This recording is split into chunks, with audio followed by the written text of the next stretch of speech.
introduction of new positions on the UMS national management. But these Khadis abalondeddwa, they are ready to work. And bawereddwa mandate okukola. I'm here working. I'm actually communicating resolutions from the office of the Mufti of Uganda, joint session, making appointments. We are already working. Tugenda kutambula. Sheikh Shaban Ramadan Mubajje aliko ekiragiro kya kkooti enkulu eya Uganda ekimuyimiriza. Byakola byonna biri legal, bimenya mateeka, and our lawyers are handling. We are aware nti waliwo ba politicians abagezezzaako okumuwagira mu kumenya amateeka, and the answer is there.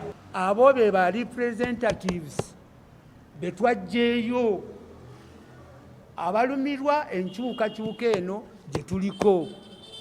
Ffenna tuli mu bulumi naye twajjeeyo bantu gwe jangu okiikirire banno naawe n'oli. Naye ng'ensalawo eriwo ey'obusiraamu nti tekijja kusoboka mu buli ngeri yonna omuntu yenna okuwamba obusiraamu atwaliremu n'olukiiko olusemberayo ddala olwa General Assembly, ekyo tekijja kusoboka.